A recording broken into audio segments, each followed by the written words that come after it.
Penetapan Menkominfo Johnny G. Plate sebagai tersangka dalam kasus dugaan korupsi pembangunan Menara Pemancar, BTS, jaringan 4G dan infrastruktur pendukung paket 1-5 Bakti Kominfo membuat Ketua Umum Nasdem Surya Paloh menggelar rapat darurat. Tak hanya elit Partai Nasdem, Anies Baswedan yang merupakan bakal calon presiden, baca pres, Koalisi Perubahan bersama PKS dan Demokrat di Pilpres 2024 ikut dipanggil. Usai bertemu, Anies mengaku salut dengan Paloh yang berani mengambil risiko besar atas pilihan politik partai jelang pemilu 2024.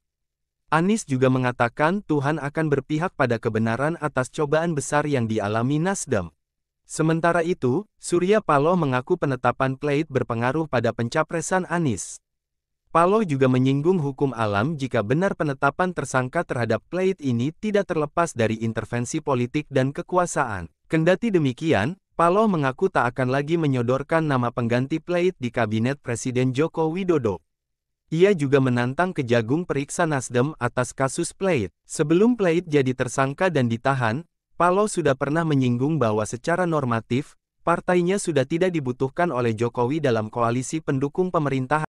Sebelum lanjut jangan lupa di like, subscribe channel YouTube Info Indonesiaku, untuk mendapatkan info-info menarik lainnya. Hal itu disampaikan bekas politikus Golkar tersebut usai Nasdem tak diundang Jokowi rapat di Istana Negara bersama partai koalisi. Kala itu Jokowi juga menyindir bahwa Nasdem sudah punya koalisi sendiri. Pengamat politik Universitas Andalas Asrinaldi menilai kasus dugaan korupsi BTS Kominfo oleh Plate berdampak ke Nasdem.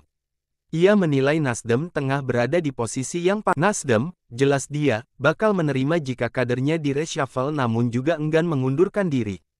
Ia menyebut Nasdem sedang melihat sikap Jokowi terhadap kader selain Plate yang juga menjabat sebagai menteri di kabinet Jokowi. Justru Surya Paloh akan melihat apa sikap Jokowi dengan kondisi ini, disitulah baru Nasdem akan bersikap merespons yang dilakukan Presiden Jokowi.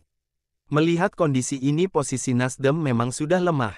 Karena keteguhan hatinya untuk tidak mendukung keinginan Jokowi dalam pencalonan presiden di Pilpres 2024. Tentu ini jadi alasan Jokowi, ujar Asrinaldi. Ia menilai Jokowi tidak melanggar etika apabila mengambil langkah untuk ganti semua kader Nasdem dalam jajarannya.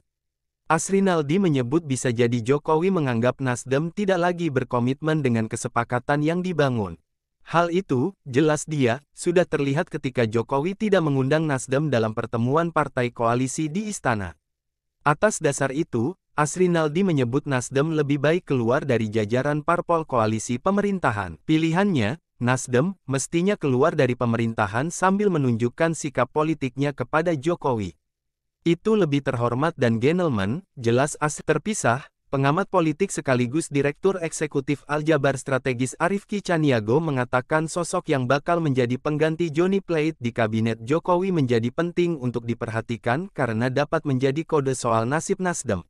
Yang paling menarik itu siapakah pengganti Johnny Plate.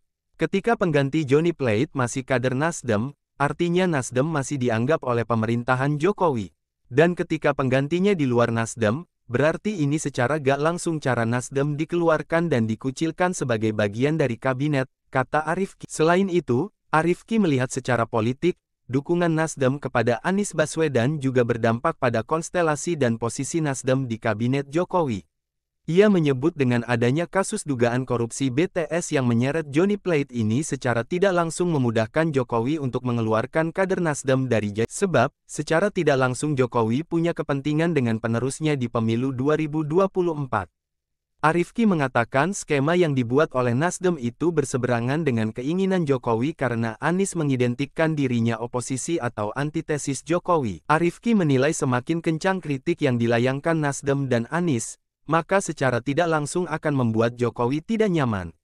Sebab, kader Nasdem masih menduduki mungkin saja kan Pak Jokowi akan mengkritik atau mungkin akan mengganti dua menteri Nasdem yang lainnya karena tidak lagi sepaham dengan narasi pemerintah, jelas Arifki. Menurut saya, Nasdem bakal kesulitan untuk keluar sendiri. Karena jika ia keluar sendiri bakal dianggap meninggalkan Jokowi. Tawar-menawar Nasdem dengan Jokowi tidak lagi terlalu strategis seperti dulu, kata Arifki. Arifki juga merespons sikap Anies Baswedan yang makin gencar dan terang-terangan melayangkan kritik terhadap pemerintah Jokowi.